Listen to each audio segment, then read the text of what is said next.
আর ইলম অর্জন করার কথা আল্লাহর নবী অনেক হাদিসে বলেছেন। তার মধ্যে বলেছেন যে ইলম অর্জন করার জন্য কোনো পথ যদি অবলম্বন করে আল্লাহ পাক রব্বুল আলামিন তার জান্নাতের রাস্তা সহজ করিয়া দেয়। বলুন না সুবহানাল্লাহ। এবং গর্তের পিপিলিকা থেকে সমুদ্রের মৎস্য পর্যন্ত, মাছ পর্যন্ত তার জন্য রহমতের মাগফিরাতের দোয়া করে। বলুন না সুবহানাল্লাহ। তো এই ইলম অর্জন করার জন্য আমরা কি কতটুকু চেষ্টা করি?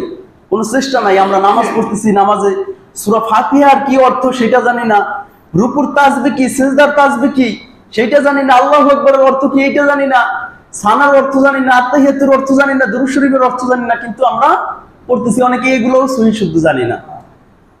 তো এই ক্ষেত্রে আমাদের এই ইলম অর্জন করতে হবে।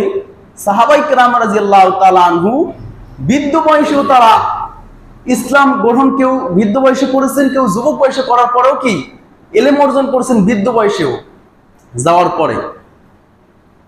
তো এরকম ভাবে ইলম অর্জন করলে আল্লাহর একটা ভয় ঢুকে যায়, জানে যে এই আয়াতে আল্লাহ পাক রব্বুল আলামিন এই কথা বলেছেন, এটা ব্যাখ্যা করেছেন, বলেছেন। তো তাহলে একটা ভয় ঢুকে যায়, ওই কাজটা করতেছি, আল্লাহ তো এই কাজ করতে নিষেধ করেছেন, এই কাজটা তো আমরা করতেছি না, এটা তো আল্লাহ করতে বলেছেন কিন্তু তারপর করতেছি না, এগুলো ভয় ঢুকি।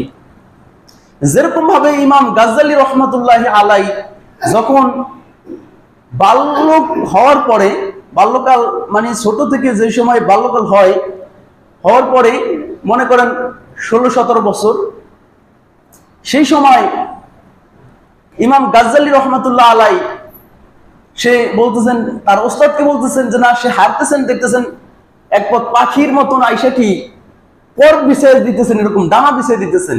তো তার ওস্তাদ বললেন, এটা হচ্ছে আল্লাহ বলছেন যে না, যে ইলম অর্জন করার জন্য কোনো মাদ্রাসায় যায়, কোনো জায়গায় অবলম্বন করে, ফেরেশতারা নূরের পাখা তার নিচে বিছিয়ে দেয়। বলুন না সুবহানাল্লাহ। তো সে বললেন সেইটা। এবং এই ইলম অর্জন করার পরে সে যতটুকু ইলম অর্জন করছে সেই বয়সে, তার মধ্যে কিরকম ভয় ছিল। একদিন সে প্রত্যেক দিনের ন্যায় যাইতেছেন, মাদ্রাসায় যাইতেছেন, তো এক মেয়ে সব সময় তাকে ডিস্টার্ব করতেছেন, তাকে চয়েস করতেছেন, অফার করতেছেন, কিন্তু সে সেই অফারেও তাকায় না, তার দিকেও তাকায় না, অফারেও রাজি হয় না। তো বারবার যখনই তাকে অফার করতেছেন, তাকে যখন বলতেছেন, সে যখন রাজি হয় না, বড় লোকের মেয়ে যখন রাজি হয় না, সে আরো ঘাবড়ে গেল এবং আরো দেমাকি হলো যে না, সে আমার দিকে চায় না। কেন চায় না?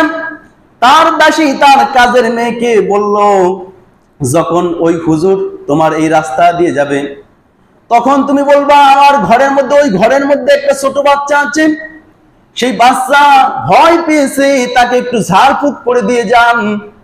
সে যখন এই কথা বলল, তার ওই কাজের মেয়ে দাসী ওই রাস্তার কাছে এসে দাঁড়িয়ে থাকলো।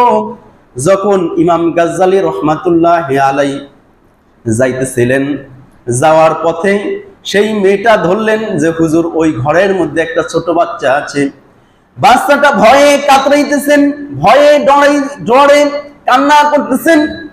ইমাম গাজ্জালি রহমাতুল্লাহি আলাইহি বলতেছেন, তাহলে বাচ্চার কান্না তো আমার কানে আসে না। যদিও কানে না আসে, ওই বাচ্চারা থাই গ্লাস লাগানোর কারণে কোনো আওয়াজ আসতেছে না ঘরের মধ্যে, রুমের মধ্যে। তো চলে গেল ইমাম গাজ্জালি রহমাতুল্লাহি আলাইহি। যাওয়ার পরে তাকে নির্জন একটা ঘরের মধ্যে যাওয়ার পরে, ঢোকার পরে দরজা বন্ধ করে দিল। সেই মেয়ে এখন জিনার জন্য প্রস্তাব করতেছে, তার সাথে জিনা করতেই হবে, নাইতে ছাড়বে না। আর যেহেতু হুজুর মানুষ, ডাকছে করে দিলেও তো সমস্যা হয়ে যাবে। সে চিন্তা করলো, আল্লাহ এখন আমি কি করব? আল্লাহর দিকে রুজু হলো। সঙ্গে সঙ্গে একটা বুদ্ধি তার মাথায় চলে আসলো, বলল আমার একটু ওয়াশরুমে যাওয়া প্রয়োজন। মেয়েটা বলল, তাহলে যাও, ওয়াশরুম সেরে দ্রুত চলে আসবে। কয় ওয়াশরুম তোমাদের কোথায়? কয় এই যে সামনে।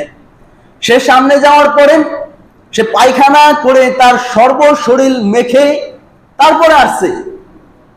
মেখে আসার পরে সেই মেয়েটা দেখলো, দূর দূর করে তাড়িয়ে দিল, গন্ধ, অত্যন্ত গন্ধ, এই গন্ধ তো থাকা যায় না, মেয়ে তাকে তাড়িয়ে দিল। সে সঙ্গে সঙ্গে বাড়ি চলে গেল। বাড়িতে যাওয়ার পরে আবার গোসল করে তাড়াতাড়ি, মাদ্রাসার টাইম হয়ে গিয়েছে, ক্লাসের টাইম হয়ে গিয়েছে, সে সঙ্গে সঙ্গে পরিষ্কার করে চলে গেল মাদ্রাসায়। যাওয়ার পরে শেষ বেঞ্চে জায়গা পেয়েছেন, যাওয়ার পরে সেইখানে যে বসছে। এখন হুজুর বলতেছে, যে শিক্ষক বলতেছে, কে এত ঘেরান আতর মাইখা আসলো, এত ঘেরান, এটা তো আমি এই ঘেরান আর কখনো শুনি নাই। অনেক সময় আমরা বলি না যেন তরকারি খারাপ হইলো বলি তরকারিটা মজা হয়েছে, ওই ছেলেটা ইমাম গাজ্জালী রহমাতুল্লাহ আলাইহি বলতেছে, মনে হয় আমার গায়ের থেকে ময়লা যায় না, এই কারণে হুজুর মনে হয় টিটকারি করতেছে। তো সে নিচের দিকে তাকাইয়া রয়েছে, আর হুজুর যখন ডাকতেছে, কে এই সুগন্ধ মাখছো, এদিকে আসো, এদিকে আসো, কেউ আসে না। তো হুজুরে আস্তে আস্তে সবার গায়ের ঘেরান দিতেছে, কার গায়ের থেকে এই সুঘেরান আসতেছে। তো ছেলেটা তো কান্না করতেছে নিচের দিকে তাকাইয়া। তো বললো যে তুমি দাঁড়াও, তোমার গায়ের থেকে এই ঘেরান আসতেছে, তুমি কি করছো বলো। তো বললো হুজুর এই এই ঘটনা, এরকম শুনাইলো। শোনানোর পরে তো বললো যে এরকম ঘটনা হয়েছে। তখন হুজুর বললো এটা জান্নাতি ঘেরান আসতেছে, জান্নাতি ঘেরান। তাহলে এটা সম্ভবই না, এত ভয় তাদের মধ্যে ঢুকছে। এখন আমরা তো নামাজ পড়ি, রোজা থাকি, কিছুই বুঝি না, কিছুই জানি না, অনেক মাসলা মাসাইল জানি না, বুঝি না, সালাম দিতে জানি না। ছেলে যদি মাদ্রাসায় পড়ানো হয়, স্কুলেও পড়াবেন, মাদ্রাসায়ও পড়াবেন। এইখানে বিষয় হচ্ছে, মাদ্রাসায় পড়ানোর পরে কিছু সময় এলেম অর্জন করার পরে আপনি এমবিবিএস ক্যাডার বানান, ডাক্তার বানান, অফিসার বানান, কোনো সমস্যা নাই। আপনি ইঞ্জিনিয়ার বানান, কোনো সমস্যা নাই।